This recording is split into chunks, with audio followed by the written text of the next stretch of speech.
this is Becca Moran, and I'm recording this for my corporate finance class. And today I'm going to be talking about a financial analysis that I'm doing in regards to American Eagle. I'm going to be going over my financial report as well as my interest in the company and the history of the company and if I would invest in it or not. So first, the history of the company. So American Eagle was founded in 1977 by Silverman Menswear Incorporated. And the reason that it was founded by these brothers, or the owners, was because they believed that they needed more than one concept in growing their company.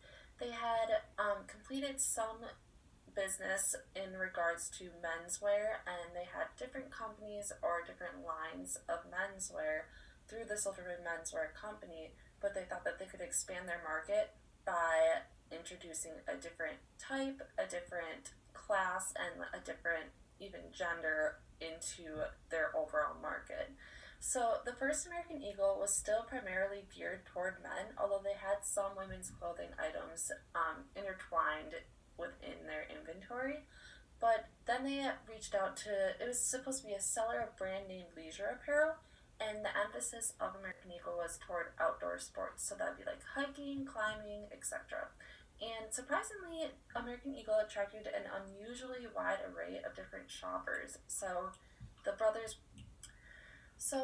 we're going to go through the financial analysis today, and that's going to be, there's different parts of this. I'm going to go through the average of ratios in the same industry, and that's the retail sector NAICS number 44180. And what that is they're filed under other clothing, or within that industry, not women's clothing, not men's clothing, but other clothing.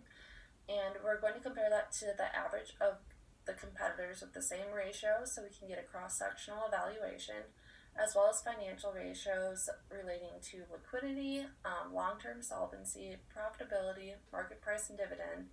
And then we'll be going through a time series approach looking at the historical data as well as what Value Line says about American Eagle. And so first off, we're going to look at the liquidity position. And the liquidity is essentially the ability of the retailer to pay its short-term obligations and meet its needs for cash. And after I did this ratio, all these ratios, it was found that American Eagle was a favorable thing to invest in through the liquidity position, as it looks like they would be able to pay back their short-term obligations comparative to their competitors. So in current assets, American Eagle weighed in at 2.0, where the industry average was 2.06. So the industry is a little bit better than American Eagle in their current assets over liabilities. However, that wasn't much of a difference, and 2.0 is very close to the standard. Their quick ratio, however, was much higher than the industry average. And the quick ratio is actually current assets minus the inventory over liabilities, and that showed the company to be financially strong. Lastly, American Eagle turned over its inventory much quicker than the industry, with 6.41 times per period rather than 3.55, which is the industry. In terms of long-term solvency, I did the debt to asset ratio, and then I did the current liabilities to equity, long-term liabilities to equity, and total debt to equity. The current and long-term liabilities were done to kind of break apart the total debt to equity. And debt to asset was much lower than the industry average. Their total debt to total asset was 3.36 comparative to the industry average of 57.4. And then total debt to equity was also that way, 45.69%. That's their total liabilities over total stockholders' equity, comparative to 135% in the industry average. And the reason for this might be because of their terms of financing or what they chose to do. So American Eagle tends to give out more shares to stockholders rather than take on debt for the company. And that's actually really encouraging to investors because that means that they're not going to be in debt and they're going to be there for a long time. However, it does mean that they have many shareholders rather than just a few. And next up is going to be profitability. So I looked at the return on equity, I looked at the gross margin percentage, operating income, and return on sales over net income. And all of these actually showed American Eagle to be ex- extremely strong compared to its competitors. And for this one, I actually did the three largest competitors against them instead of the industry average, mostly because it was really hard to kind of define what the industry was because they're under this NAICS code of other clothing rather than women's apparel or men's apparel. And there isn't really a code for teenage apparel. So I tried to do the three that are like the strongest competitors against them. That's going to be Buckle, Gap, and Abercrombie. And so return on equity, American Eagle, according to its Value Line report, had 17.5%, compared to the three competitors' average, which is 17.2%. And then gross margin, operating income was also highly over what the industry average was, as well as return on sales. Return on sales was 5.37, while other competitors was 1.1%. So next up in profitability, we're going to be talking about earnings per share. And earnings per share is calculated by subtracting the dividends on preferred stock from the net income of a company and then dividing this number by the number of average common shares outstanding. And American Eagle, this is surprising and a little bit unsurprising once you look into the data, but American Eagle has a lower EPS than the industry average of its three strongest competitors. It's 1.16 comparative to the 1.23, but we have to keep in mind that American Eagle is continuously financing its new projects, its new lines of clothing through stockholders' equity rather than debt, and that really changes how it's compromised, as well as it changes this equation because the denominator will be larger with more shares. And the next thing that I researched as well was market price and dividend ratios.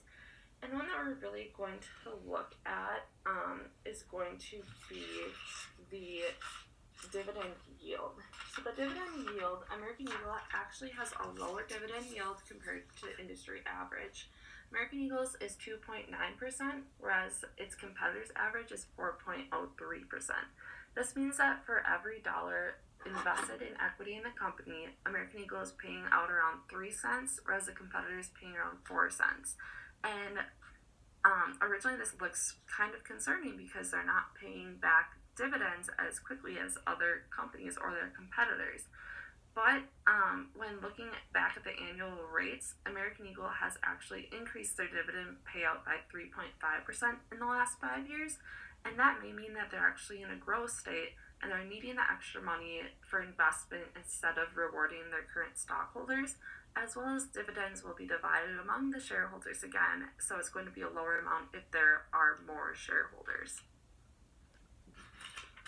So then I also looked at the numbers relating them to the historical data or the data of the company within, I did the last 3 years because I feel like the industry has really changed within the last 3 years. And I looked for liquidity through the free cash flow over net income, quick ratio, and current ratio, and all of those they actually improved. So they went from 0.85 to 1.09 in their free cash flow over net income. Quick ratio, they went up from 0.74 to 1.01. Current ratio went up from 1.56 to 2. And then in regards to solvency, the company actually has become more solvent in the last 3 years, going from 34.79% in their debt to asset ratio to 31.36. And in terms of profitability, I looked at the net income, EPS, ROE, and PE ratio. And so the net income within the last 3 years has gone up 36.47%, which means that they not only are having higher sales and revenue, but they're keeping their costs, they might be cutting costs so that they could increase that net income. And their EPS has actually gone up by 39.08%. So their return on equity, unfortunately, it does look like it has decreased. However, I was looking at it in terms of the return, and this is comparative because of the type of equity, and that again goes back to the shareholders. In the return on equity equation, and it does change how that is seen. And I talk a little bit about that in the paper as well. And then the dividend yield, again, that went down as well, and it was 3.1% to 2.9%, and that had to do with the number of shareholders as well within this equation. So the last way that I looked at this company in their financial analysis was the value line analysis. And value line is essentially a stock rating system that ranks 1,700 stocks relative to each other for price performance during the next 6 to 12 months. And it's on a 1 to 5 basis. And so they ranked it a 3 on value line for timeliness, and that means that American Eagle is in the top 900 stocks or average in its relative price performance. And then in terms of safety, they rated it with a 3 as well, which is average, and that's signifying average risk with the investment of a stock in AEO. And then technical, they ranked American Eagle with a 3, and that means that Value Line has predicted American Eagle stock short-term price returns will have average returns. So basically, Value Line rated this as an average company. However, one thing I really paid attention to as well was the beta within it. And a beta with less than 1 means there's less risk in the company or in that entity rather than the market. And over 1 means that there's more risk. And American Eagle actually had one that was less than 1, not a lot less than 1, but less than 1. So you know that it's not as risky of an investment compared to, say, an investment that was at 1.6 or something like that. So in summary, would I invest in American Eagle or not? I definitely would invest with them because they're liquid, they can pay off their near-due obligations. They're very solvent because they are financing through equity rather than just debt all the time. And then they might possibly be investing into their company as seen through their lower dividend yield and how it's going down, but their profits are going up. So I feel like they've definitely been reinventing themselves compared to other retail leaders within the area. And they are rated as an average for Value Line stock, and their beta is less than 1. And especially as a college student, I wouldn't want a lot of risk if I was investing in a company. And I really feel that American Eagle has claimed its name as being a leading lifestyle leader. And that's kind of what a lot of the articles that I read about, they were talking about how American Eagle has kind of carved the path for other retailers in their industry. And I also talk about this in the paper that a magazine has rated them the case study on how to build a brand, as they're continually renewing themselves and reinventing the wheel for how retail with teens works. And our interests change quite often, so that's a big thing. And I really can see American Eagle as a lifestyle brand. I truly believe in their products, and throughout my teen and college years, I've always seen American Eagle as a brand I can trust.